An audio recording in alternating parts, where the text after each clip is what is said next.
Hello everyone and welcome to this video lecture on the integrals yielding to logarithmic, exponential, and inverse trigonometric function. So in this video, what I'm going to do is to give you an examples of the integrals that involves the exponential functions. Okay, and before we start that particular discussion, so I hope that you're able to obtain or to get these learning objectives. You're able to perform integration involving exponential functions.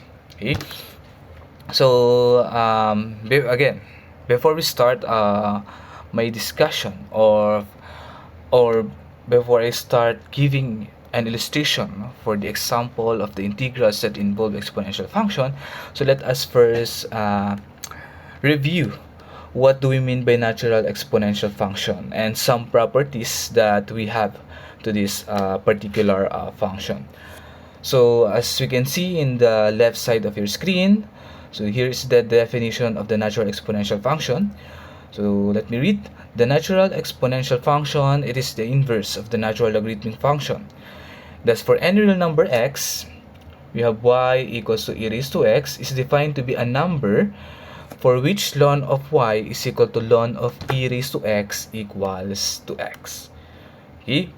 So it's very clear in our definition that the exponential function is the inverse of the natural logarithmic function, and of course vice versa. Okay, so some remarks that we are going to consider if we have this ln of e raised to x, so basically that's equal to x for all real number x, and the other one, if we have e raised to ln of x, that is equal also to x, but here our x must be greater than 0. So take note that if your x here in the ln or in the input of the ln is negative, it will gives you an undefined answer. Okay, so some properties that we need before we solve the integrals are here. So we have four properties here. So let me read. No, if a and b are real numbers, then for all values of a, we have e raised to a greater than 0. It means that this exponential function e raised to a is always positive. Okay. Okay. Now, another properties, I think we have this e raised to a times e raised to b. So, that is equal to e raised to a plus b. So, for as long as ang ating base is same, and we deal with this multiplication or product, all we need to do is to add the exponent that we have for these two exponential function. And then we have here property number 3, e raised to a sorry for that, divided by e raised to b, or sometimes we write that as e raised to a all over e raised to b, and that is equal to e raised to a minus b. Okay, so basically what we did here is that the expression on the denominator, we put it on the upper on the numerator, and then somehow we make the opposite b as negative b. And then for properties number 4, we have e raised to ab, that is equal to sorry, this should not be e raised to a or b. This should be e raised to a multiplied by the exponent b, or e raised to a is quantity raised to b, so it should be e raised to ab. So that's the correction for this particular properties. Okay, so I hope that that's clear for us. No? Now let us consider how we're going to deal with the integrals that involve exponential function. So we have this particular formula for that integrals that involve exponential function. So the basic formula that we have, first formula is that for a greater than 0 and a not equal to 0, then the antiderivative of a raised to u du is equal to a raised to u over ln of a plus c. So itong formula natin na to na nauna, yan ay nanggaling din sa idea ng derivative natin. No? Take note that the derivative of a raised to u if you obtain the derivative of a raised to u, that is equal to ln of a times a raised to u. Okay, and then we also have here another formula. If we have this e, yung ating natural exponent, the antiderivative of e raised to u du, that is similar, no, to e raised to u then plus c. Okay, so those are two formulas that we are going to use, no, in order for the following examples, no, na mahanapan natin ng antiderivative. Okay, so let's start to first let us consider yung number 1. We have here the antiderivative of 5 raised to 3x dx. Okay, so let me write that first. We have antiderivative of 5 raised to 3x dx. So paano natin i-integrate ito? So take note, yung base natin for this integrand, no, we have 5, that is a number, and then we have this expression 3x sa exponent 5, and since our base here is a number greater than 0, we can apply yung property number 1. But before we apply property number 1, you should consider first the u substitution, no? So for the 3x, so let us first apply the u substitution. So let u equals to 3x, right? Then our let us obtain the derivative for both sides, that is du equals to 3 dx. Then solve for dx, we'll get here dx equals to du over 3. So our integral here for number 1 will be written now as 5 raised to u. So yung 3x natin magiging u, and then yung dx natin, that should be du over 3.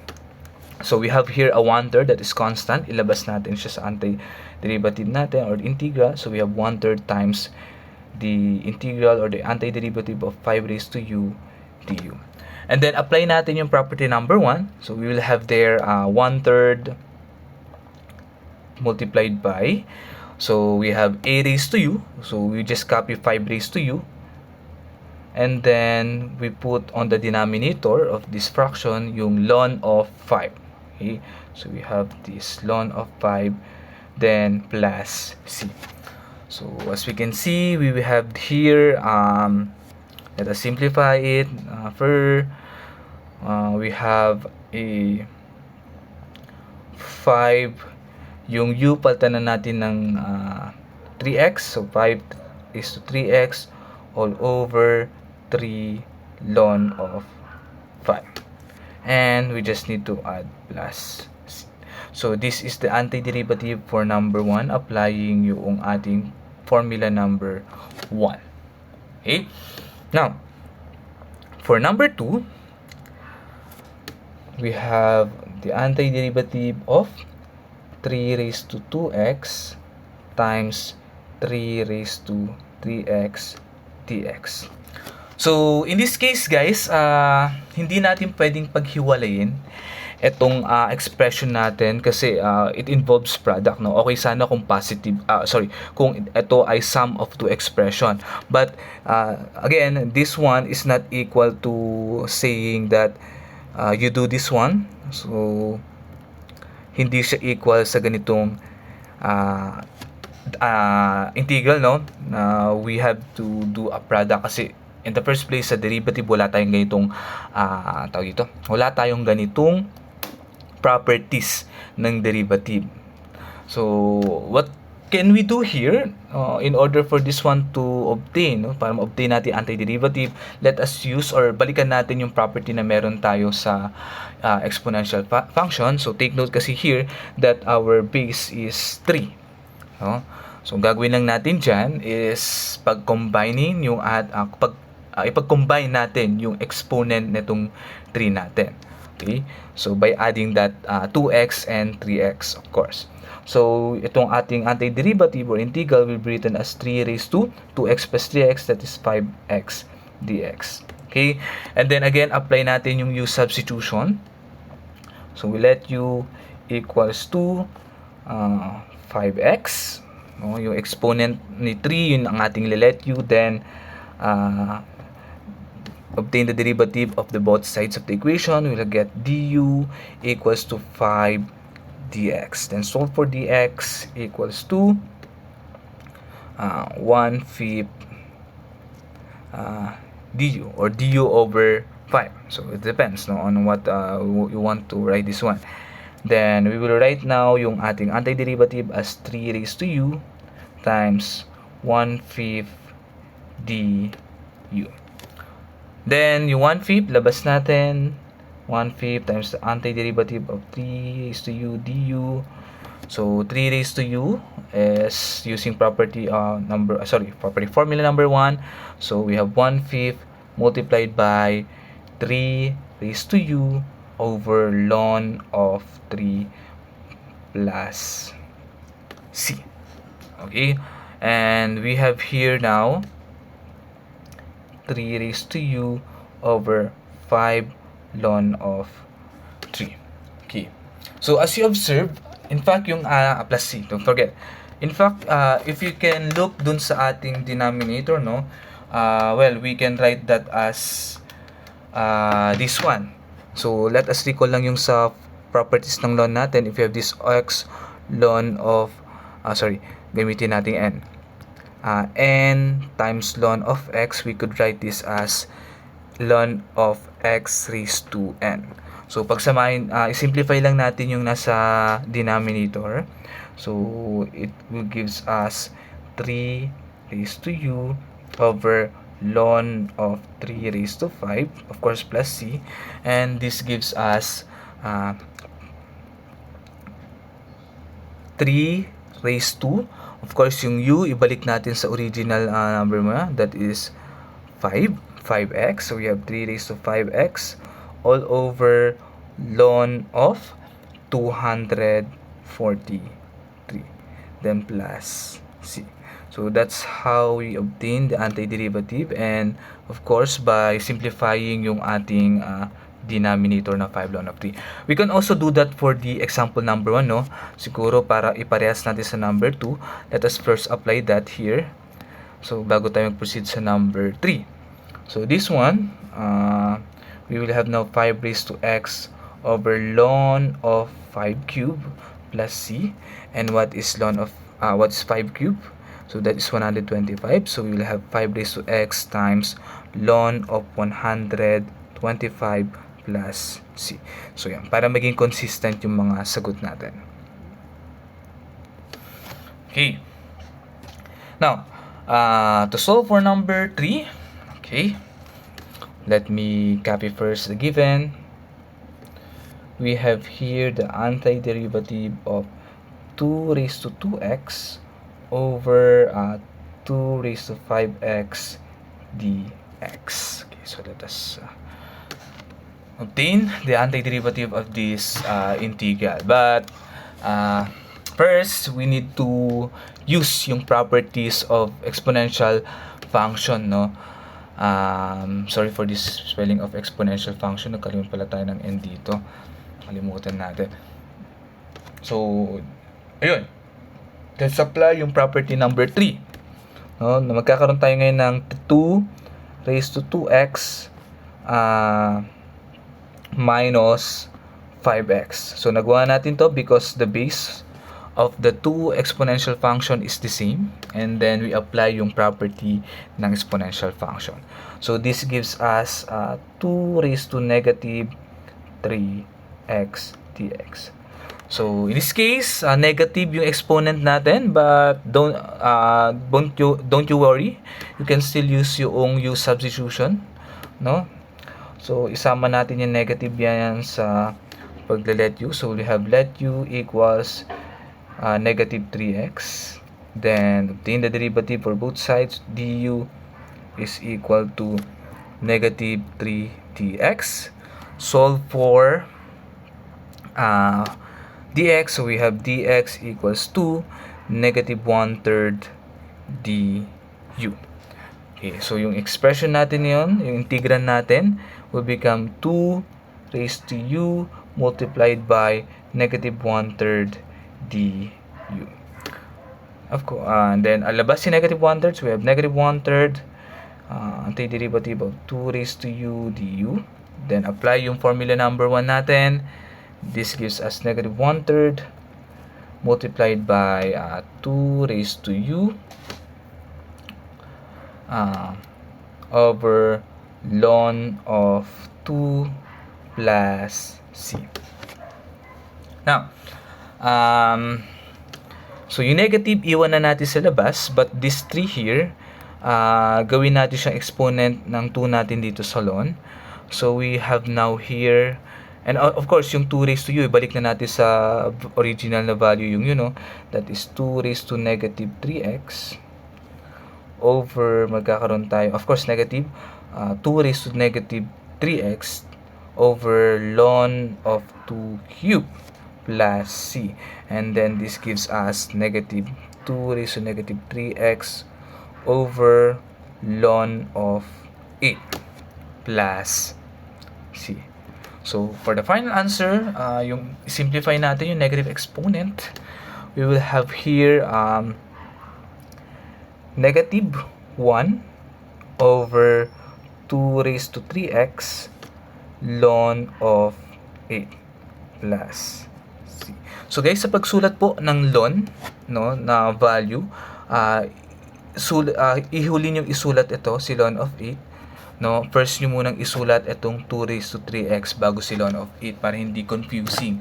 Kasi kapag sinulat natin yan as, let's say, ln of 8, tapos sinulat mo times 2 raised to 3x, it seems na itong 2 raised to 3x mo ay nakamultiply kay 8.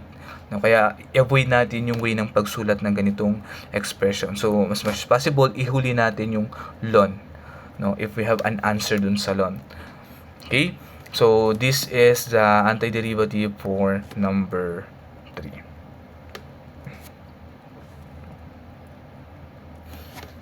Okay. So, proceed tayo for the number 4 and 5. So I'm going to solve for the number 4 and 5 in this video, and then sa susunod na video naman yung 6, 7, 8, 9, 10. So I will partition, no, itong video lectures na to into 2 part. Okay, so for number 4, we have the antiderivative of e raised to negative x dx. So paano bang gagawin natin dito? Again, we don't have a formula dun sa integral of exponential function na kung saan negative yung ating exponent, but still we can use substitution para kahit paano maging positive yung exponent ni here, right? So here in the case of number 4, gagamitin na natin tong formula number 2 because it involves the natural exponent. So, magkakaroon tayo ngayon ng u substitution by letting u equals to negative x. Then we have du equals negative dx. O, punta lang natin yung negative doon kay du. Yan, sama lang natin siya.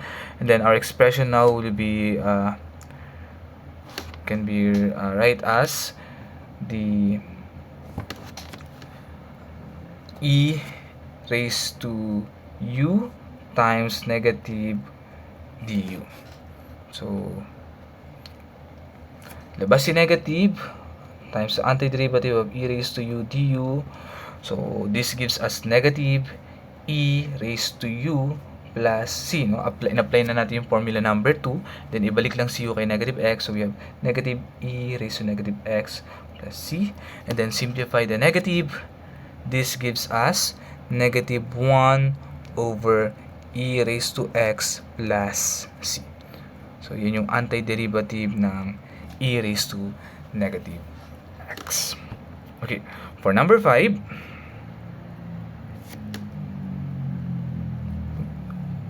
we have the antiderivative of e raised to 2x dx.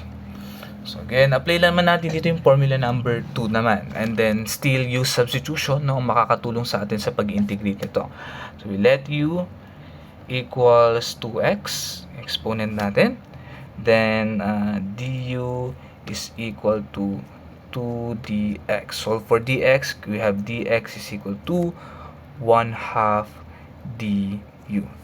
So, yung expression natin na e raised to 2x dx ay magiging e raised to u, and then yung dx is 1/2 du. Ilabas si 1/2, so we have 1/2 times the antiderivative of e raised to u du. So, antiderivative of e raised to u is just e raised to u. So, we have 1/2 times e raised to u plus c. So, balik sa value ni u, which is 2x, we have 1/2 e raised to 2x plus c. And that's it for the example number 5. So, kung titignan natin dito, yung exponent natin, hindi siya basta-basta e raised to x lang. Kasi kung e raised to x, madali lang naman integrate ang e raised to x or kuhanin ng antiderivative e raised to x, which is ito lang, din yung mismong formula natin. So, in this case, yung ating mga exponent kasi dito, merong kasamang coefficient. Okay? Now, for the number 6, 7, 8, 9, 10, I'm going to solve that in the next video. So, for the meantime, I will stop this one and see you on the next video. So, thank you for watching this video.